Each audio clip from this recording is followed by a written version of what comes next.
Brian Book Club Popcast Korean 청취자 여러분, 당신이 평소에 가장 좋아하는 소설책을 한 권 들고 있다고 한번 상상해 보시죠. 네, 뭐 아주 편안한 상태로요. 맞아요. 푹신한 소파에 기대서 책을 딱 펴니다. 그런데 여기서 당신은 책에 코를 박고 글씨를 읽는 대신에 그 책을 몸에서 멀찍이 떨어뜨려 놓는 거예요. 멀찍이요. 네, 한 45도 각도 사선으로 쭉 밀어냅니다. 그러고는 허공을 뚫어지게 응시하는 거죠. 시선의 한 90%는 텅 빈 앞을 향하고 아주 잠깐씩만 약간 컨닝하듯이 10%의 시선으로만 텍스트를 훔쳐봅니다. 와, 그거 되게 낯선 풍경이네요. 그렇죠. 그리고 마치 당신이 직접 겪은 어떤 기억을 끄집어내듯이 그 문장들을 소리내서 허공에 뱉어냅니다. 자, 이건 더 이상 우리가 아는 그런 고요하고 평화로운 독서가 아닙니다. 텍스트의 주도권을 완전히 탈취하는 아주 도발적이고 뭐랄까 본능적인 심리적 퍼포먼스인 거네요. 정확합니다. 그래서 오늘 우리가 함께 딥 다이브 해볼 자료가 바로 이 기묘하고도 매혹적인 퍼포먼스의 현장입니다. 아, 기대되네요. 브라이언 북클럽에서 진행된 북텔링이라는 이름의 인문 고전 퍼포먼스 영상인데요. 단순히 모여서 감상을 나누는 평범한 독서 모임을 상상하셨다면 그 선입견은 지금 바로 버리셔도 좋습니다. 완전 다른 차원의 이야기니까요. 네, 오늘 당신은 제임스 조이스의 그 난해한 고전, 젊은 예술가의 초상이 어떻게 해체되고 또다시 조립되어서 2020년대를 살아가는 참가자들의 뼈 때리는 현실 감각과 정면으로 충돌하는지 목격하게 되실 겁니다. 이 북텔링 과정이 유독 흥미로운 이유는요. 고전 문학이라는 그 무거운 권위 앞에서 독자가 결코 주눅들지 않는다는 점이에요. 주눅들지 않는다. 좋은 표현이네요. 네, 그 작가가 만들어 놓은 미로를 그냥 수동적으로 따라 걷는 게 아니라 독자 스스로 미로의 벽을 부수고 자기 길을 내는 과정을 아주 구체적인 시스템으로 만들어 놨거든요. 맞아요. 그래서 본격적인 메인 퍼포먼스에 뛰어들기 전에 이 시스템을 지탱하는 첫 번째 기둥부터 살펴봐야 하는데요. 바로 리허설 단계입니다. 건축물 올리기 전에 집안 다지는 작업 같은 거죠. 딱 그거죠. 이 단계에는 아주 흥미로운 세 그룹의 인물이 등장합니다. 먼저 이 텍스트를 씹어 삼켜서 자기 언어로 뱉어내는 주인공, 북텔러가 있는데요. 놀랍게도 고등학교 1학년인 제임스 킴입니다. 와, 고등학교 1학년 학생이요? 네. 그리고 이 퍼포먼스를 눈앞에서 경청하고 반응하는 리스너로는 레이첼과 준이 참석했고요. 마지막으로 이 판 전체의 흐름을 조율하는 주제자, 브라이언이 있습니다. 이게 참 고등학교 1학년 학생이 북텔러로서 전체 텍스트의 해석을 주도하고 어른인 주제자와 다른 리스너들이 그 해석의 무게를 동등하게 받아들인다는 이 역동적인 세팅 자체가 벌써 기존의 수직적인 교육 방식을 완전히 뒤집어 버리는 거거든요. 그쵸. 엄청 파격적이죠. 이들이 진행하는 리허설은 크게 세 조각으로 나뉘는데요. 첫째는 육하원칙 브리핑이고요. 둘째는 육하원칙 디스커션. 마지막 셋째는 본 무대의 지문을 미리 맛보는 섹션 프리뷰입니다. 네, 육하 원칙을 아주 적극적으로 쓰네요. 근데 저는 여기서 약간 좀 딴지를 걸고 싶더라고요. 육하원칙. 그러니까 누가 언제 어디서 무엇을 어떻게 왜잖아요. 네, 가장 기본적인 틀이죠. 경찰조서나 뉴스 기사 쓸 때나 쓰는 앙상한 프레임 아닌가요? 제임스 조이스의 문학은 뉘앙스나 상징이 생명인데 시작부터 이렇게 육하 원칙으로 텍스트를 난도질하는 건 문학에 대한 지나친 환원주의나 폭력이 아닐까 하는 의문이 들거든요. 겉보기에는 딱 그렇게 느껴질 수 있어요. 문학의 아름다움을 싹 다 거세하는 것처럼 보이니까요. 하지만 이걸 인지심력적 관점에서 보면요. 이건 필수적인 권위의 해체 작업입니다. 권위의 해체요? 네. 고전 문학은 그 이름만으로도 엄청난 중압감을 주잖아요.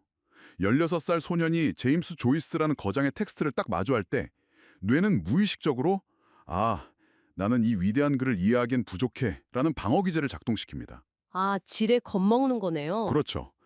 그런데 육하원칙이라는 지극히 기계적이고 실용적인 도구를 딱 들이미는 순간 텍스트의 신비주의가 확 걷힙니다. 문학이 거대한 예술작품이 아니라 내가 통제하고 다룰 수 있는 정보의 조각들로 변환되는 거예요. 아하, 텍스트를 뭔가 신의 계시가 아니라 내가 내 맘대로 썰고 볶을 수 있는 식재료로 격화시키는 거군요. 정확합니다. 제임스가 육하원칙으로 브리핑을 하고 토론을 주도하는 그 순간 작가의 권위는 사라지고 그 자리에 독자의 주도권이 들어섭니다. 방대한 텍스트 중에서 무엇을 왜, 무엇을 어떻게로 볼 것인지 스스로 결정하는 거잖아요. 네, 그 선택 자체가 벌써? 자신만의 논리를 세우는 강력한 능동적 독서인 셈이죠. 그리고 그 해석을 레이첼과 준이라는 리스너들이 경청하며 지지해 줄 때 북텔러의 주도권은 완전한 확신을 얻게 됩니다. 이야, 진짜 체계적이네요. 그렇게 리허설을 통해서 텍스트의 지배권을 딱 장악한 제임스는 드디어 본 무대인 메인 북텔링으로 넘어갑니다. 드디어 본 게임이네요. 이 메인 북텔링은 무려 6개의 정교한 조각으로 짜여 있는데요. 아까 제가 오프닝에서 묘사했던 그 기묘한 장면이 바로 첫 번째 조각, 한국어 연상 독백입니다. 아, 책을 멀리 떨어뜨리고 허공을 본다는 그 단계이군요. 네, 책을 손에 쥐지 않고 45도 각도로 사선에 둡니다. 그리고 앞을 보는 시간 9, 글자를 스캔하는 시간 1, 이른바 9대1의 법칙을 철저히 지키는 거예요. 고개를 휙휙 돌려가며 책을 보는 것도 금지됩니다. 와, 꽤 엄격하네요. 마치 연극 배우가 허공에 대고 독백을 하듯이 책과 대화하듯 아주 차분하고 자연스럽게 고개를 움직이며 문장을 내뱉습니다. 그다음 두 번째 조각인 영어 연상 독백에서도 영어로 지문만 바뀔 뿐 이 9대1의 사선 독백 규칙은 똑같이 적용되거든요. 네네. 근데 전문가님, 솔직히 말해서 이거 너무 과하게 개선된 메소드 연기 같지 않나요? 그렇게 보일 수도 있죠. 그냥 내용을 완벽하게 다 외우거나 아니면 감정을 듬뿍 담아서 정면으로 낭독하면 될 텐데 왜 굳이 책을 45도 사선에 밀어두고 일할만 훔쳐보는 시각적 족쇄를 채우는 걸까요? 그 시각적 족쇄가 사실은 뇌의 작동 방식을 확 바꿔버리는 스위치이기 때문이에요. 뇌의 작동 방식을요? 네. 우리가 책을 정면으로 100% 응시할 때 우리의 뇌는 철저히 해동 모드에 머뭅니다. 눈에 들어온 텍스트를 음성으로 변환하는 그 기계적인 노동에 갇히게 되거든요. 아, 글자 읽기 바쁘다는 뜻이군요. 맞아요. 이 상태에서는 감정의 이입이나 상상력의 확장이 일어날 여유가 없어요. 텍스트가 나를 지배하는 상태인 거죠. 약간 그 악보를 보면서 겨우겨우 개 이름을 따라치는 초보 피아니스트 같은 상태네요. 오, 아주 적절한 비유입니다. 하지만 책을 45도 사선에 두고 9대1로 시선을 분배하면 상황이 완전히 역전돼요. 어떻게 달라지나요? 단 10%의 찰나 동안 스캔한 단어들의 파편을 머릿속에 쏙 집어넣고 나머지 90%의 시간 동안 허공을 바라봐야 하잖아요. 이때 뇌는 생존을 위해서 그 파편화된 단어들을 거대한 시각적 이미지로 렌더링하기 시작합니다. 아, 뇌가 스스로 빈칸을 채우면서 그림을 그리는 거군요. 그렇죠.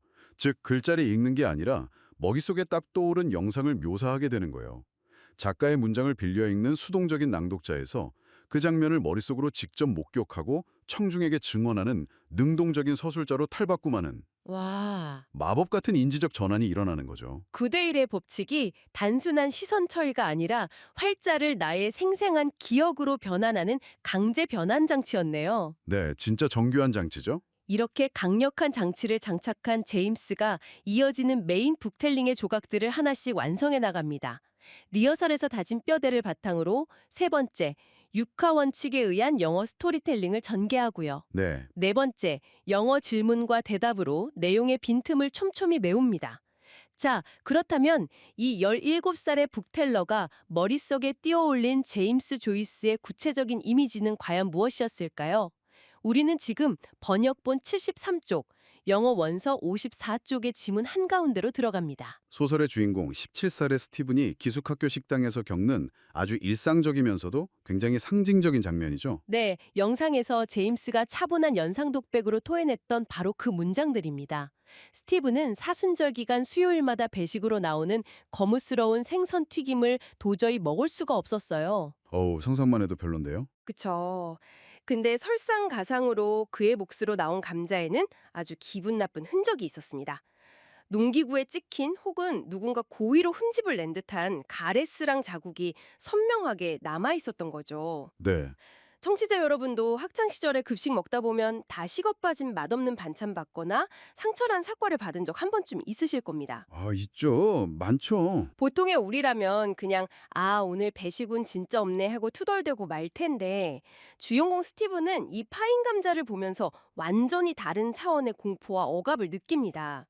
선생님 혹은 이 거대한 기숙학교 시스템이 자신을 향해 품고 있는 혐오의 물리적 증거로 받아들인 거죠. 이 지점이 제임스 조이스의 탁월함이자 또 이 텍스트를 해부하는 북텔러 제임스 킴의 분석력이 정말 빛나는 대목이에요. 어떤 면에서요? 그저 상처난 감자 하나일 뿐이지만 아주 엄격한 규율과 억압이 지배하는 종교 기숙학교의 17살 소년에게 이거는 세계가 자신을 어떻게 대우하는지를 보여주는 지표거든요.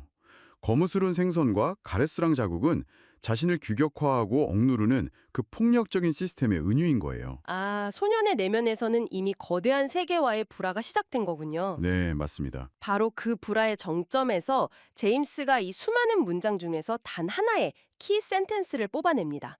그 문장이 진짜 압권인데요. 뭐였죠? 바로 그래, 그는 친구들이 말한 대로 할 것이다. 영어로는 Yes, he would do what the fellows had told him 이라는 문장입니다. 스티브는 이 부당한 대우를 그냥 꾹 참고 감자를 씹어 삼키는 대신에 교장 선생님 방으로 직접 찾아갈 결심을 해요. 행동에 나서는 거네요. 네, 가서 자신이 wrongly punished, 그러니까 부당하게 처벌받았다고 당당하게 말하겠다는 거죠. 부당함에 딱 직면했을 때 인간이 어떻게 행동해야 하는가를 보여주는 아주 중요한 문장입니다. 제임스도 북델링 중에 이 상황이 지옥스럽고 참을 수 없기 때문에 이 문장을 꼽았다고 아주 명확하게 밝혔잖아요. 맞아요. 게다가 스티브는 교장실로 걸어가면서 속으로 이런 웅장한 생각까지 덧붙입니다. 역사 속에서도 그런 일을 한 사람이 역사책에 얼굴이 나와 있는 위대한 인물이 있었다. 와, 교장한테 밥 투정하러 가는 그 발걸음을 역사책에 나오는 위대한 혁명가들의 발걸음과 겹쳐보는 거예요. 어른의 눈으로 보면 솔직히 좀 웃기잖아요. 아니, 상처난 감자 하나 가지고 혁명가에 빙의하다니 사춘기 특유의 과의식이네 하고 웃어남길지도 몰라요. 그쵸. 17살 중2병 아니냐 이렇게 생각할 수도 있죠. 네, 하지만 이걸 인문학적 관점에서 보면요. 이 순간은 한 인간의 자아가 아주 폭발적으로 팽창하는 순간순간입니다. 자기가 겪는 아주 미시적인 부당함을 인류가 겪어온 거시적인 불의와 연결하는 거니까요. 아, 거시적인 불의와 연결한다. 외부의 억압에 그냥 순응하는 부품으로 남을 것인가, 아니면 불이익을 감수하고서라도 자신의 목소리를 내는 주체가 될 것인가. 스티브는 지금 그 거대한 선택의 기로에서 딱 한 발짝을 내디딘 겁니다. 제임스 킴이 이 문장들을 끄집어냈다는 건 그 역시 스티븐이 겪고 있는 그 내면의 지진을 아주 정확하게 감각하고 있다는 뜻이기도 하고요. 와, 소름 돋네요. 그리고 이 치열한 텍스트 분석은 메인 복텔링의 5번째 조각이자 이 퍼포먼스의 심장이라고 할 수 있는 존귀한 질문 단계에서 비로소 현실 세계로 폭발해 나옵니다. 네, liberal question. 이 단계의 규칙이 참 지독하더라고요. 북틸러는 방금 다룬 그 지문 안에서 딱 3개의 단어만을 추출해서 자신과 타인의 삶을 찌르는 철학적 질문을 만들어내야 합니다. 구구절절 배경을 막 설명하는 게 아니라 단 3단어로 뼈대만 딱 남긴 질문을 훅 던지는 거예요. 원래 말이 많아질수록 본질은 흐려지기 마련이잖아요. 단 3개의 단어만 허락한다는 건 도망칠 구석 없이 가장 날카로운 개념의 창끝만 남겨서 상대방의 명치를 겨누라는 그런 뜻입니다. 제임스가 깎아 만든 그 3단어의 창끝은 이거였습니다. 부당하게 처벌받았다고 말하나요? 와, 묵직하네요. 네, 이 서늘한 질문이 허공에 떨어지자마자 퍼포먼스의 주제자인 50대 어른 브라이언이 아주 내밀한 삶의 고백을 꺼내놓기 시작합니다. 브라이언은 형제가 많은 집안에서 자란 사람들의 보편적인 상처를 이야기하는데요. 박은 어른이 되어서도 가족 중 누군가는 나는 과거에 부모님이나 형제들에게 덜 사랑받았다, 부당하게 대우받았다는 억울함을 품고 스스로를 좀 단절시킨 채 살아간다는 가슴 아픈 가족사였어요. 스티븐의 그 wrongly punished가 19세기 아일랜드의 기숙학교를 넘어와서 2020년대 한국의 평범한 가족들 사이에서 벌어지는 보이지 않는 내상과 쫙 연결되는 순간이네요. 네, 연결고리가 진짜 엄청나죠. 그런데 브라이언이 도달한 결론은 17살의 스티븐과는 완전히 방향이 달랐습니다.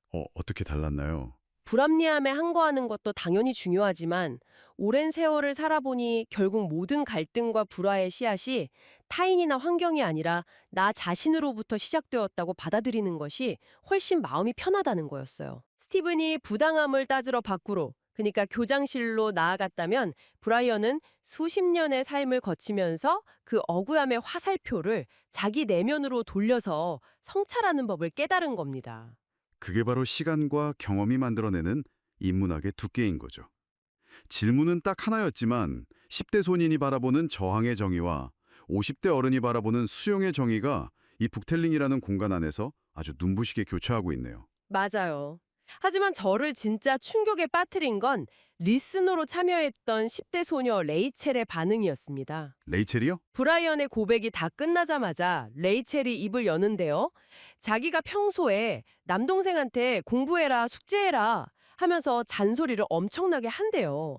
레이첼의 입장에서는 그건 어디까지나 동생을 위한 선한 의도였죠.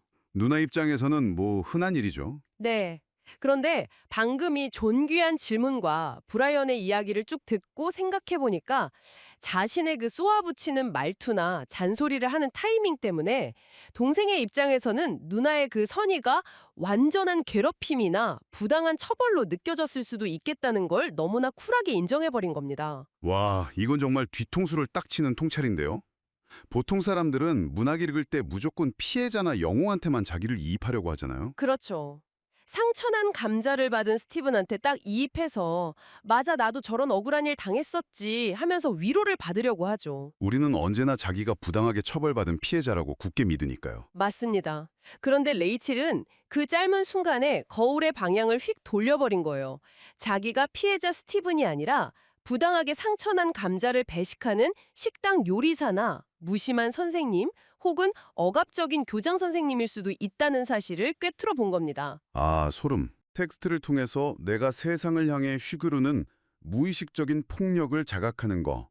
이것이야말로 메인 북텔링이 도달할 수 있는 가장 높은 차원의 지적 성취라고 할 수 있어요. 게다가 이 완벽한 성찰의 릴레이에 활용점정을 찍은 6번째 조각, 최고의 영단어 선택이 진짜 예술이었습니다. 어떤 단어였죠? 북텔러 제임스가 이 수많은 텍스트 속에서 단 하나의 단어를 딱 뽑아서 청중 앞에 내밀었는데 그 단어가 바로 퍼니쉬였습니다. 와, 퍼니셔. 이 단어의 다층적인 의미를 알면 진짜 소름이 돋을 수밖에 없는데요. 영어에서 퍼니쉬는 보통 타인을 처벌하다, 벌주다라는 타동사로 가장 많이 쓰이잖아요. 네, 익숙한 뜻이죠. 스티븐이 교장한테 따지려고 했던 처벌이고 또 레이첼이 무의식적으로 동생한테 가했던 처벌이죠.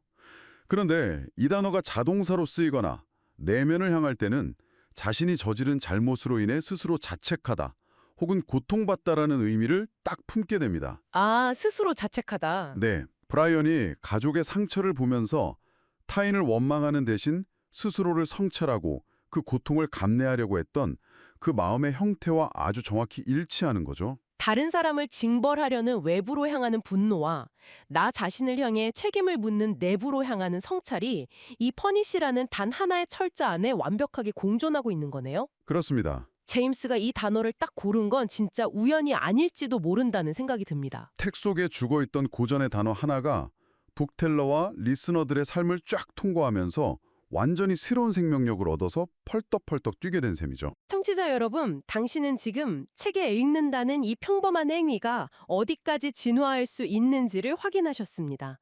육하 원칙으로 텍스트의 권위를 해체해버린 리허설, 또 허공의 45도 각도로 책을 밀어내고 9대1의 시선으로 뇌를 속여서 활자를 시각적 이미지로 탈바꿈시킨 연상 독백. 네, 그리고 단 3개의 단어로 서로의 삶을 깊숙이 베어낸 존귀한 질문까지.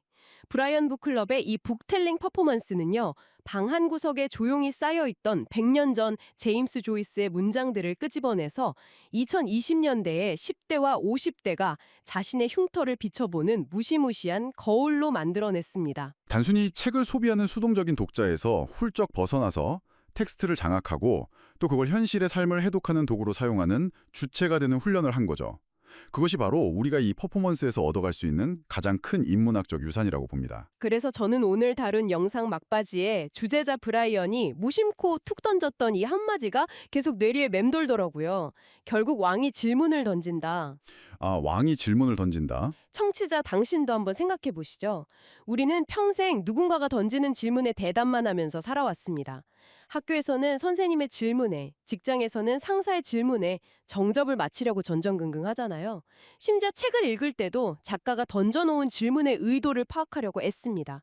철저히 지배받는 자의 위치인 거죠. 맞아요. 수동적인 포지션이죠. 하지만 제임스가 존귀한 질문을 던졌던 그 순간만큼은 16세 소년이 제임스 조이스를 딱 딛고 올라서서 세상을 향해 주도권을 쥔 완벽한 왕이었습니다. 질문에 화살을 쥐는 자가 결국 그 공간에 권력을 주게 마련이니까요. 자, 이쯤에서 저는 오늘 당신에게 마지막으로 완전히 새로운 상상 하나를 제안하고 싶습니다. 만약 오늘 우리가 파헤쳐본 이 북텔링의 기술들이 문학을 넘어서서 당신을 괴롭히는 일상적인 텍스트에도 똑같이 적용될 수 있다면 어떨까요? 일상적인 텍스트요? 네, 예를 들어서 당신을 화나게 만드는 연인의 가시돋친 메시지, 혹은 직장 상사가 보낸 차갑고 일방적인 이메일을 받았다고 한번 상상해 보시죠. 평소처럼 스마트폰이나 모니터에 콜을 푹 받고 그 글자들에 지배당하면서 분노하는 대신에 화면을 45도 사선으로 슥 밀어내보는 겁니다. 오, 45도로 밀어내고. 그리고 9대1의 시선 법칙을 적용해서 10%만 문자를 훔쳐보고 90%는 텅 빈 앞을 보면서 상대방의 그 말들을 당신의 입을 통해 직접 연상 독백으로 소리내어 뱉어보는 거죠. 와, 그거 진짜 엄청난 경험이 되겠는데요? 그쵸. 그들의 활자에 담긴 공격성이 허공의 시각적인 이미지로 딱 펼쳐지는 순간 당신은 어쩌면 그 차가운 이메일 속에서 상사가 억눌러 놓은 두려움을 보게 될지도 모릅니다. 연인의 날카로운 메시지 속에서 스티븐의 그 상처난 감자 같은 억울함을 딱 발견할지도 모르죠. 네. 그리고 마지막으로 당신의 삶을 지배하려 드는 그들을 향해 단 3개의 단어로 직조된 당신만의 존귀한 질문을 꽂아 넣는 겁니다. 남이 써내려간 감정의 대본에 휩쓸리는 수동적인 배역으로 남으시겠습니까? 아니면 45도의 시선과 3개의 단어로 당신 일상의 무대를 완벽하게 통제하는 질문의 왕이 되시겠습니까? 정말 묵직한 화두네요. 그 질문에 대한 대답을 당신의 머릿속에 띄워둔 채 오늘 우리의 심층 탐구를 여기서 마치겠습니다. 깊고 치열한 사유의 시간이 되셨기를 바랍니다. Brian Book Club Podcast English. So, what if the way you were taught to read in high school was just, well, completely backwards?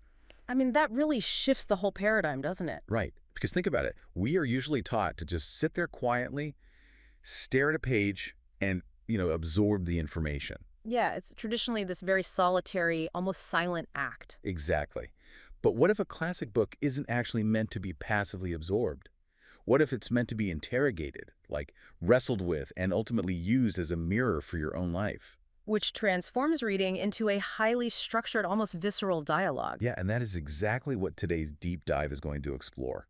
We are looking at this fascinating educational framework called book telling. It's a really unique approach. It is. We specifically have our hands on a case study of a liberal arts classic performance from the Brian Book Club.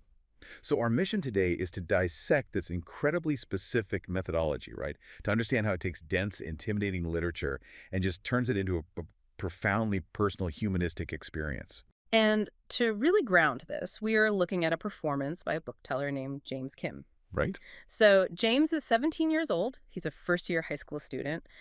He likes music, he likes books, and, like anyone that age, he is just simply trying to navigate the messy complexities of teenage life. Yeah, just dealing with all the high school chaos. Exactly. And he is presenting to 2 listeners. Their names are Rachel and June.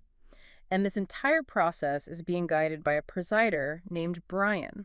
And James is not just starting with some breezy young adult novel here. He is tackling a heavy hitter. He's doing James Joyce's A Portrait of the Artist as a Young Man. Yeah, not an easy read at all. No, definitely not. And he's zeroing in on a very specific section, page 54 or page 73, depending on the edition you might have on your own bookshelf. So, okay, let's unpack this.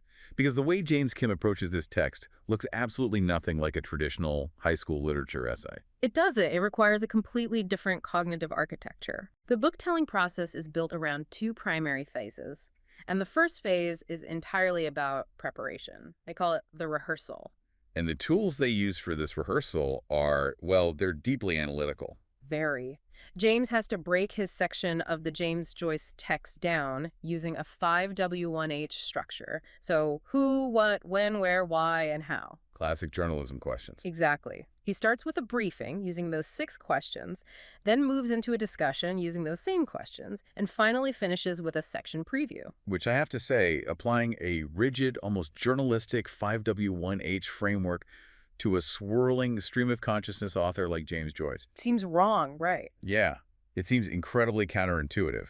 Why force a teenager to use such a cold, logical tool to analyze deeply emotional art? Well, because without logic, emotion is just chaos. Oh, that's interesting. Yeah, when you read complex literature, especially at 17, the feelings it evokes can be completely overwhelming. They're Yeah. difficult to articulate. Right, you just feel it, but you don't know how to say it.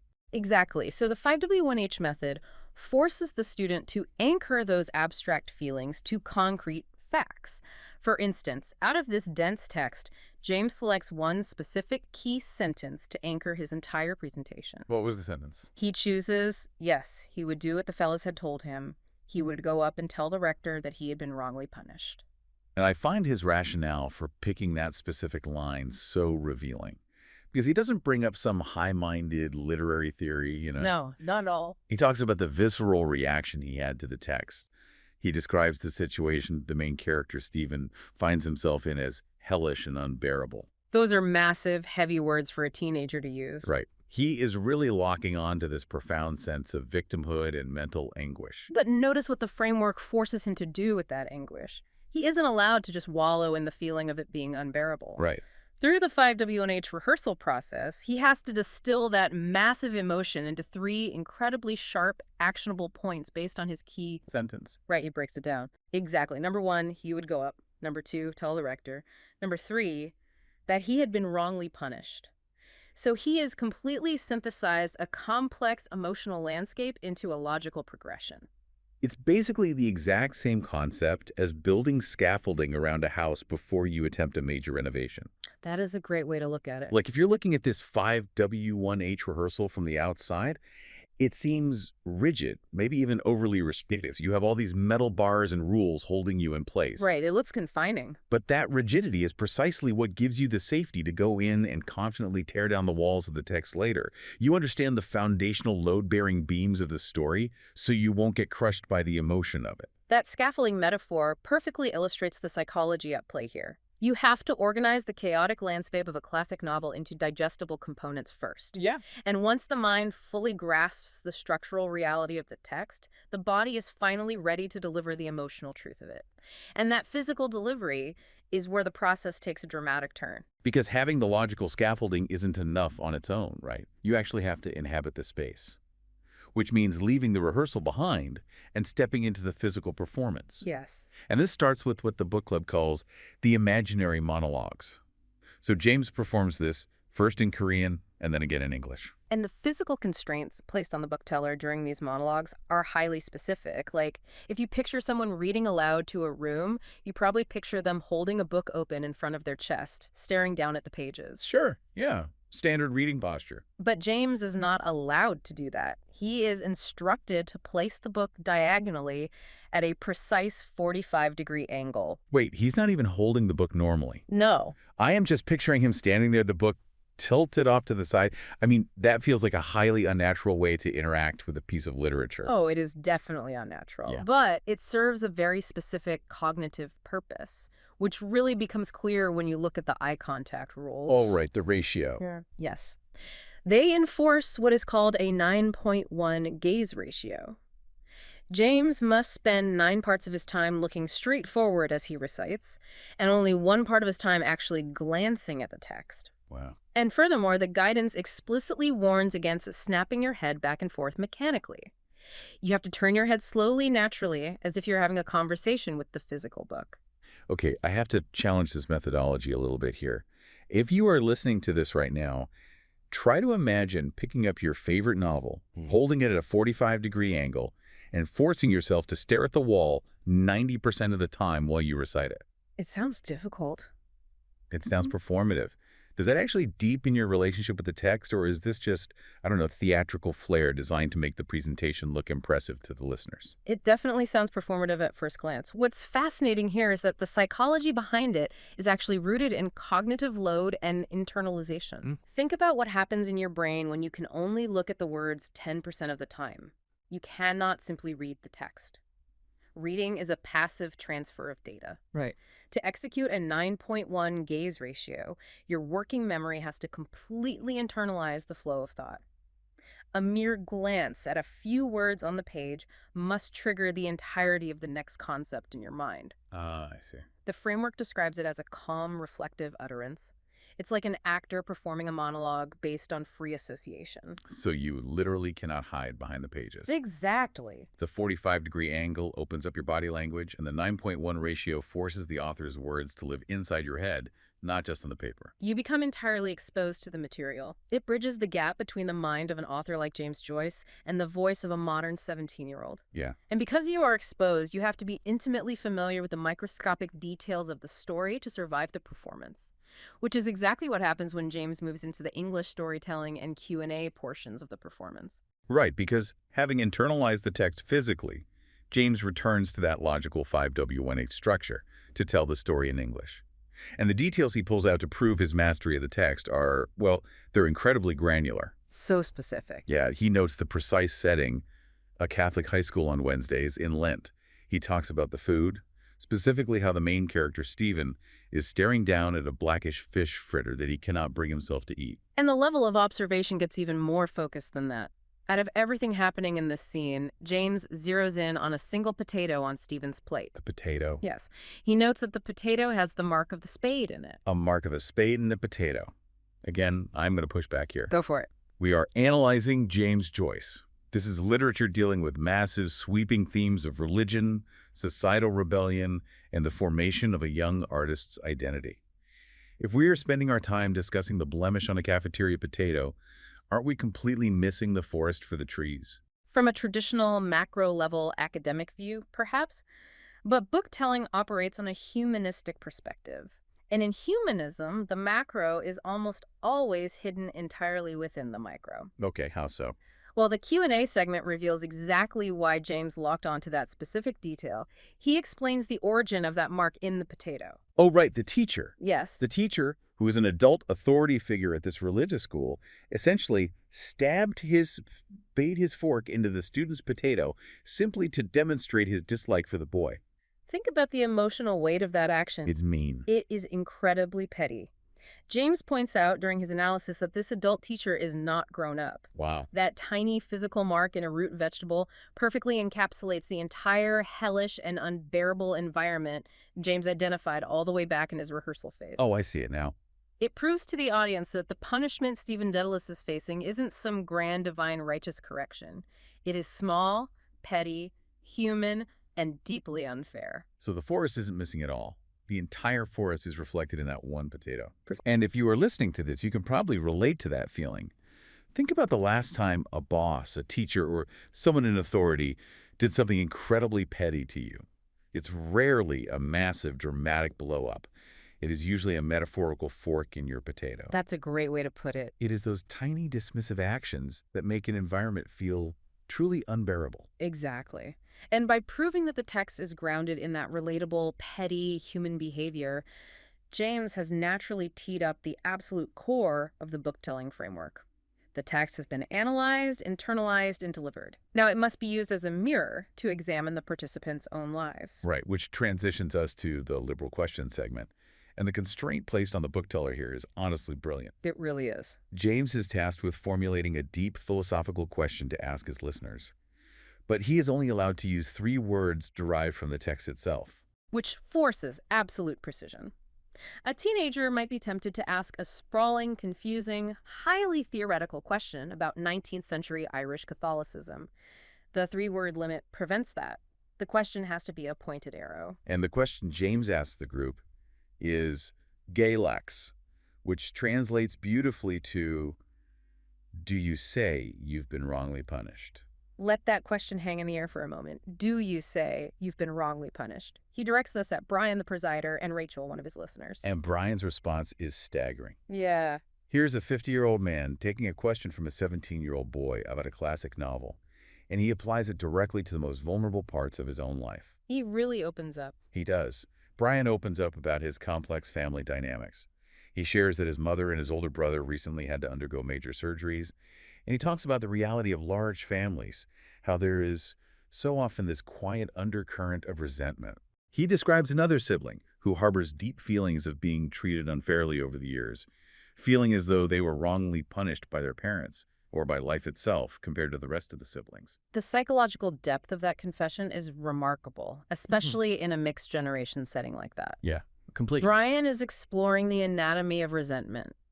He validates the premise, noting that no one should silently endure true, objective injustice. Right, he's not saying you just have to take it. Right. But he observes that clinging to the identity of being wrongly punished, of perpetually blaming your environment or your family for your unhappiness, ultimately just breeds more misery. Yeah.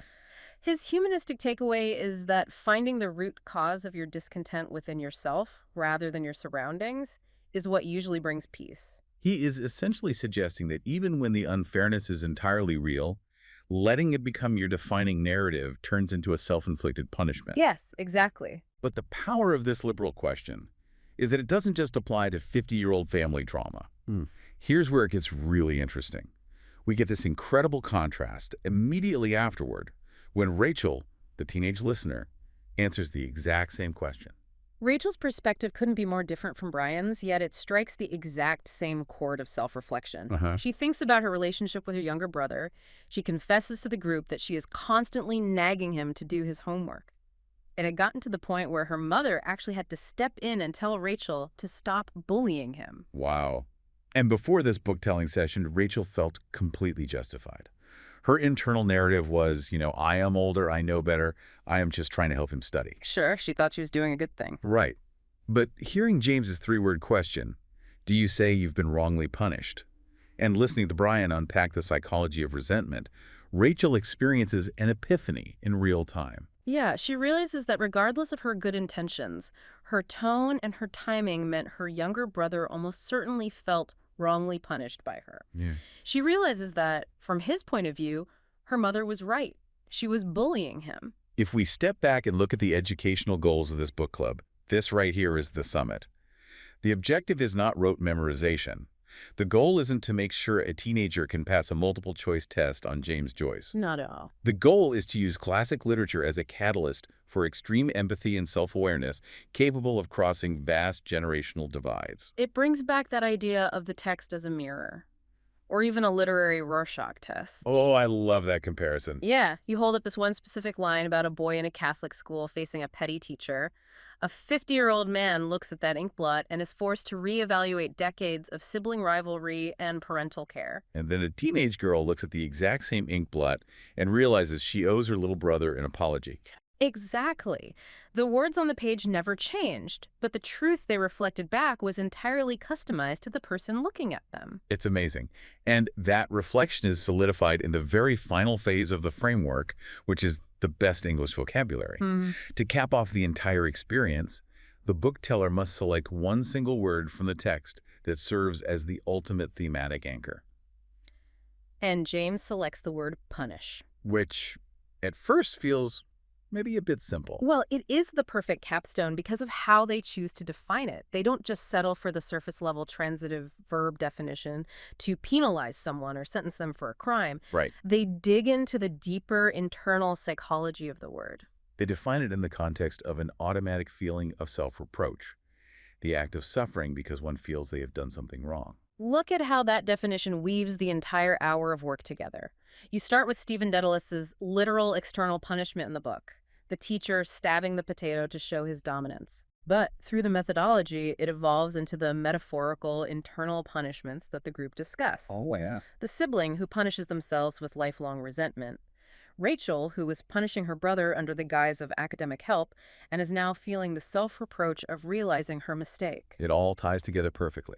The vocabulary word ceases to be a sterile entry in a dictionary. It becomes the thematic glue that binds Joyce's art to James, Brian, and Rachel's lives. It is a stunning journey to look back on. I mean, think about how this started. We began with this dry, rigid scaffolding, a 5W1H logical breakdown of a single sentence.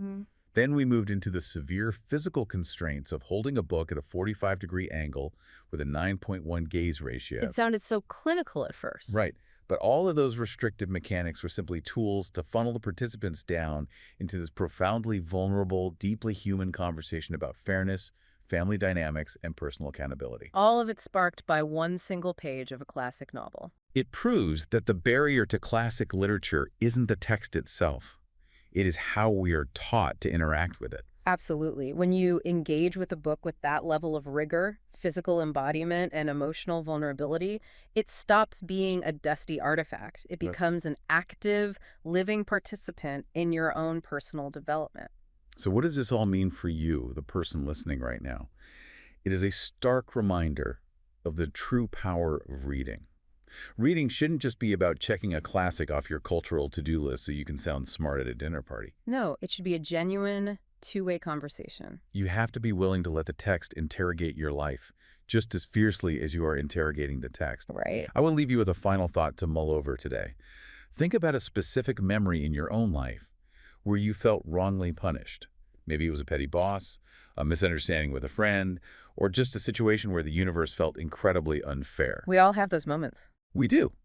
Now, if you had to hold that memory at a 45-degree angle, if you force yourself to view it with a 9.1 ratio, looking mostly forward toward your future, instead of getting lost staring down at the granular details of the past, how might your interpretation of that punishment change? Would you still see yourself purely as the victim of someone else's petty behavior? Or might you find a new way to understand your own reaction to the experience? It's a heavy question to carry with you. As we've seen from James, Brian, and Rachel today, sometimes the heaviest questions lead to the most freeing answers. Keep interrogating the books you read and keep interrogating yourselves.